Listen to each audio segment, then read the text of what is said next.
मैं ख़ुद एक बार देख के हैरान था कि भाई इन्होंने मुझे कितने बड़े आलमी दहशतगर्द के तौर पे ट्रीट किया है। लोग अभी आगे पूछ रहे थे कि अभी तुम्हारा सॉफ्टवेयर अपडेट तो नहीं हो गया। मैं तो सोच रहा था जेल में जाके कि मेरा मुखालिफ बड़ा ही कोई बेवकूफ़ किस्म का third class disgruntled sort of a person है कि वो मुझे रोक नहीं रहा था, वो मुझे और मकबूल कर रहा था, मजबूत कर रहा था। एक डाले में 15 पुलिस वाले घुसाए हुए थे, उन्होंने अगला डाला इनका ख़राब हो गया था, तो वो कोरोना की SOP ज़बरदस्त फॉलो करके आ रहे थे। रियासत की हिफाजत भी ना इन उल्लू के पट्टों की निस्बत ज़्यादा हमारी जिम्मेदारी है। ये जेल से रिहाई पे मेरा पहला ऐलान है। लाहौर, कराची, इस्लामाबाद के प्रेस क्लब के बाहर 8 मार्च को दिन 3 बजे। पाकिस्तान नेशनल टीवी के साथ मैं हूं आपका मेज़बान जुनैद आदिल। नाज़रीन, कुछ दिन पहले सोशल मीडिया पर मजीद वज़ीर खान के हवाले से एक वीडियो वायरल हुई थी जिसमें वफाकी वज़ीर फवाद चौधरी और कुछ उनके साथ कुछ अदाकार उसमें डोल की थाप पर रक्स करते हुए नजर आते हैं। शहीर सियालवी इस वाक़े के 2 दिन बाद मजीद वज़ीर खान आए, उन्होंने वहाँ पर जुम्मा भी की नमाज़ वहाँ पर अदा की और उसके बाद वो वहाँ पर उन्होंने लोगों से खिताब किया और उस हवाले से लोगों को आगाह किया कि मस्जिद की जो हुर्मत है उसके ऊपर हमें कंप्रोमाइज़ नहीं करना चाहिए। उसके 2 दिन के बाद शहीर सियालवी को उनके आबाई इलाके से गिरफ्तार किया जाता है और आज 3 दिन बाद उन्हें रिहा कर दिया गया। इस वक्त मेरे साथ शहीर सियालवी साहब मौजूद हैं, आइए उनसे बात करते हैं। अस्सलाम वालेकुम। वालेकुम अस्सलाम। सबसे पहले तो मुझे आप ये बताइए कि जेल के अंदर आपने 3 दिन गुजारे हैं, कैसा रहा जेल के अंदर आपका? लोग चोरी डाके पे आते हैं, करप्शन पे आते हैं, ज़िना पे आते हैं। हमें फ़ख्र है कि हम लोग एक नोबल कॉज के लिए जेल में गए और वो दिन कैसे थे, बाहर से किसी से रब्ता थी, वो कहते हैं jail within a jail है ये, जहाँ पर मुझे रखा गया था। आसपास 302 के मुल्ज़िम हर जगह पर।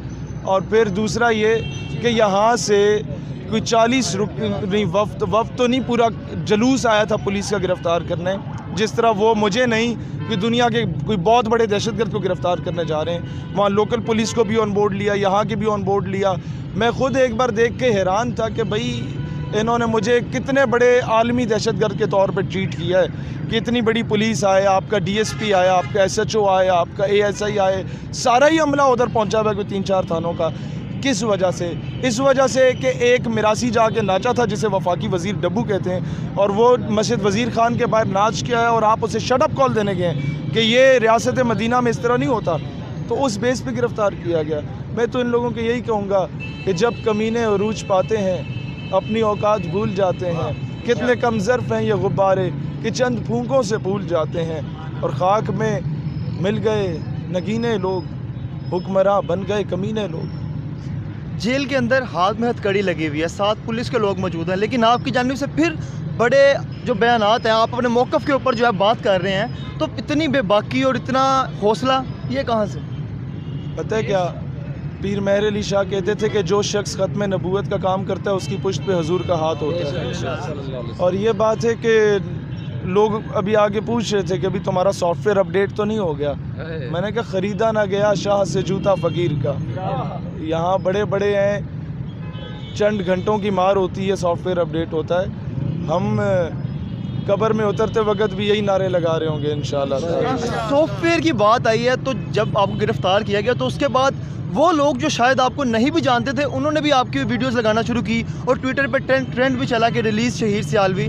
तो फिर आपको नहीं लगता कि जेल में जाने के बाद जो आप तो पहले भी एक सेलिब्रिटी थे, तो एक उसके अंदर मज़ीद इजाफा हो गया? सर मैं तो सोच रहा था जेल में जाके कि मेरा मुखालिफ बड़ा ही कोई बेवकूफ़ किस्म का third class disgruntled sort of a person है कि वो मुझे रोक नहीं रहा था, वो मुझे और मकबूल कर रहा था, मजबूत कर रहा था, और मैं हो गया अल्हम्दुलिल्लाह। उस FIR के अंदर लिखा गया था कि आपने कोरोना SOPs की खिलाफ वर्जी की है और उसके अलावा ये भी कहा गया था कि जिस पुलिस की वैन में मुझे लेके आए हैं ना, ये जो डाला खड़ा हुआ इस तरह का डाला था, ये दिखाइएगा ज़रा ये, और एक डाले में 15 पुलिस वाले घुसाए हुए थे, उन्होंने अगला डाला इनका ख़राब हो गया था, तो वो कोरोना की SOP ज़बरदस्त फॉलो करके आ रहे थे, और मैं बात नहीं करूँगा। अच्छा, एक चीज़ देखी गई कि मस्जिद वज़ीर खान के हवाले से पहले भी एक वीडियो वायरल हुई जिसमें अदाकारों ने डांस भी किया, गाने की एक शूटिंग भी की। आपको क्या लगता है कि इस तरह के जो मामलात हैं हमारी मुक़द्दस जगहों के ऊपर, ये रियासत की नाकामी है या आवाम की तरबियत का मसला है? तरबियत का मामला नहीं है, ये जो people who are at the helm of affairs जो ऊपर हुकूमत में बैठे हुए हैं, इनकी तरबियत का मसला है। ये इनके बाप दादे अंग्रेज़ों के कुत्ते नहलाया करते थे, इन्हें वजारतें मिली बाद में, ये इन्हें जागीरें मिली, इन्हें दस्तारें मिली, बड़े बड़े नवाब वडेरे जागीरदार अंग्रेज़ों के बूट पॉलिशिए होते थे। उसके बाद 1857 की जंग आज़ादी में अलामा किफ़ायत अली काफ़ी जैसी हस्तियों को काले पानी भिजवाने वाले लोग ये थे। उलमा जिनको ऊँट पे बिठाया, वो उस पे हाथी पे बिठाया जाता था, नीचे से टांगे बांधी जाती, ऊपर यहाँ बाजुओं के नीचे रस्सी डाली जाती और दरख्त से बांधा जाता, और हाथी को जब मारा जाता ना, वो जब भागते थे, हाथी साहब जब भागा करता था तो वो उलमा का आर्ट बन जाता था, और तोपों के सामने उलमा को खड़े करके वो तोपें जब बजाई जाती थी तो पड़खचे उड़ जाते थे उनके। ये उन लोग जो ये साजिशें करते थे सिर्फ इस एवज़ के उन्हें थोड़ी जागीरें मिल जाएंगी, उन उल्लू के पट्टों की औलादें हमारे ऊपर 70 सालों से काबिज़ हो गई। ये मैं वैसे ही नहीं, मैंने वो शेर लिखा था कि हम पे मुसल्लत किए गए हैं 70 सालों से फरंगियों के जो भी दरबान होते हैं, मिल्लत फरोशी करके फरंगी मंडी में तभी जाके मुस्तहिक नोबल इनाम होते हैं। रात जिनकी शराबो कबाब में गुजरती है वो सुबह सादिक हमारे हुक्मरान होते हैं। और मुझ जैसे लोगों का क्या होता है कि सच झूठ ठहरा मुअज़्ज़ज़ इस ज़माने में, जो सच कहें तो ज़ीनत ज़िंदान होते हैं। हाथ में हथकड़ी लगी हुई है, लेकिन उसके बावजूद मैं जुर्म बताऊं क्या है? जुर्म यह है कि 27 दिन इन ढगों की नाक के नीचे, पार्लियामेंट के नीचे, वज़ीर आज़म तमाम वज़राए की नाक के नीचे 27 दिन एक बंदा इजराइल का झंडा लेके बैठा था। उस उल्लू के पट्टे को इन ढगों में से किसी ने भी नहीं उठाया। मुझे अपने जंड से जाना पड़ा उसे उठाने के लिए, उसे 2 लितर लगाने के लिए। जुर्म यह है कि जब फ्रांस और हॉलैंड के मामले में हुकूमत चुप करके बैठ जाती है ना, तो मैं इस कौम के मजहबी तबके को भी जगाने के लिए और हुकूमत को भी जगाने के लिए पहले इस्लामाबाद पहुंचता हूं, उसे सील करता हूं और दुनिया को बताता हूं पाकिस्तान के आशिक जिंदा है, मरे नहीं हैं। जुर्म हमारा ये है कि हम लोगों ने बलूचिस्तान में उस वक्त जाके पाकिस्तान का परचम उठाया था जब ये बड़े बड़े ठेकेदार इस मुल्क के, इनकी शलवारें गीली होती थी बलूचिस्तान जाते वक्त।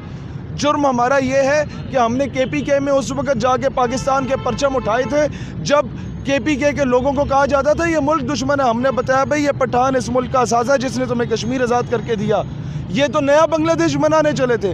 जुर्म यह है कि मैंने महाजिर को बताया तू महाजिर नहीं है, तू तो सब कुछ कुर्बान करके आया for the sake of Pakistan, तू तो हमसे बड़ा पाकिस्तानी है।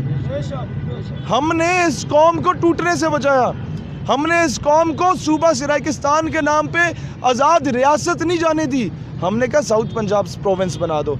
ये चीज़ें, ये टेक्निकल लोग शायद समझ जाएं कि इस मुल्क को टूटने से कहाँ हम लोगों ने बचाया, इस मुल्क के लिए क्या कुछ नहीं किया। पूरा ख़ानदान ने मेरा फोर्सेस में रह के जो रोल प्ले किया इस मुल्क के लिए, आज भी मेरे ख़ानदान में नहीं नाम लूँगा, मेरे ख़ानदान के लोग 20,000 फुट की बुलंदी पे सियाचिन में अभी भी मौजूद हैं। मेरे ही ख़ानदान की खातून है जिसकी एक टांग आरे बाज़ार में लेफ्टिनेंट कर्नल की शहीद हुई थी। मेरे ही वालिद ने 34 साल अफवाज पाकिस्तान में इस मुल्क को सर्व किया, he got retired at the rank of brigadier. मेरे ही नाना ने 65 और 71 की जंग लड़ी थी, मेरे ही दादे के भाई ने 65 और 71 की जंग लड़ी थी। मेरे ही ख़ानदान का हर दूसरा तीसरा कज़न मेरा जो है वो किसी न किसी फोर्सेस में रह के पाकिस्तान की हिफाजत कर रहा है, और उसके बाद नज़रियाती सरहदों की हिफाजत में तनहा यहाँ पर खड़े होकर कर रहा हूँ इन दोस्तों के साथ। और उसके एवज़ हमें क्या मिलता है? ये जेलें मिलती हैं। ये वो क्या है, चली है रस्म के कोई नसर उठा के चले, मसला ये। रियासत मदीना की बात होती है, अब मस्जिदों का तकद्दुस हमारी जिम्मेदारी है, इस हवाले से रियासत को हम करेंगे सर। एक और बताऊं, रियासत की हिफाजत भी ना इन उल्लू के पट्टों की निस्बत ज़्यादा हमारी जिम्मेदारी है। हम रियासत की हिफाजत करेंगे, हम हर जगह पे हर माज पे हिफाजत करेंगे। पाकिस्तान ला इलाहा इल्लल्लाह मोहम्मद रसूलुल्लाह पे बना सल्लल्लाहु अलैहि वसल्लम। 8 मार्च को ये औरत मार्च वाली आंटियाँ निकलती हैं ना, मेरा जिस्म मेरी मर्ज़ी करते हुए, लाहौर, कराची, इस्लामाबाद, ये जेल से रिहाई पे मेरा पहला ऐलान है।